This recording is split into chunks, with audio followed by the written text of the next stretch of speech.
Youngstown State University is adding to its student housing complexes. This time, it's a loft building on the corner of Wick and Rayan Avenues. What we had was people driving in and turning around and driving out. Today, we give you an update on the Campus Lofts in the new YSU.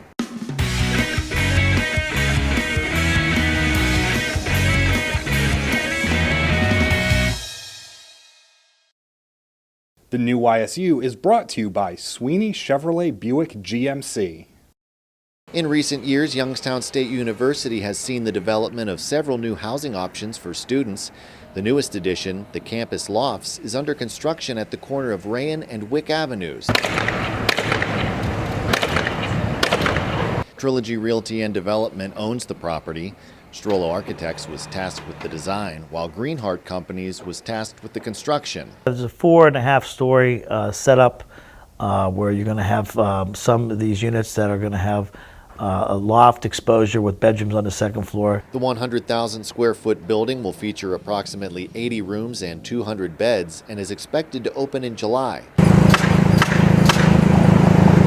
The lofts will have a Wi-Fi infrastructure, allowing students to maintain a connection from anywhere in the building. For the last couple of years, we've had different properties come on. Eddie Howard, YSU Vice President of Student Affairs, says students currently only have access in their units. You might even be able to step out in the hallway a little bit and use your connection if you're in the hallway. But if you move one apartment over, you lose your connection. I don't think we've seen this type of investment put into this college, at least since I've been in business. So I think those types of different living spaces give people a variety of options. Howard expects Trilogy to start actively recruiting students at the beginning of the year. YSU expects to begin their process in the spring. We're going to start ramping up our recruitment efforts as well as our orientation programs where students will be looking for space.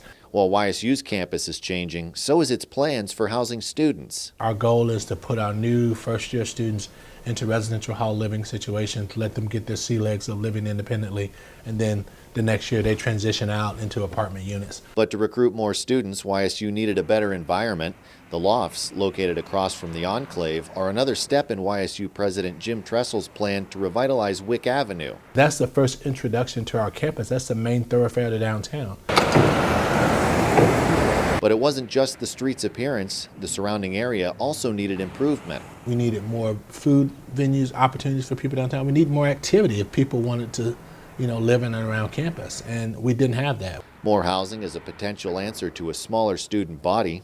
Howard said a shrinking local population, a good economy, and other factors will lead to less local students. When the economy is better, people delay education. They go out and they graduate from high school and they go get a job because the job market is good. We didn't have enough properties in and around campus. So even if we wanted to go outside the five-county area, we didn't have enough space for people to live, or one attractive space for people to live. It's kind of showing, the type of housing projects that YSU is starting to attract, and I think you're going to see more of that type of quality student housing here at YSU. If they're here, then we get a Chipotle on the end of the corner. If we can get more students living in and around campus, then we get a health center downtown. So then everybody benefits from the investment that we put in place for our students that are resident students.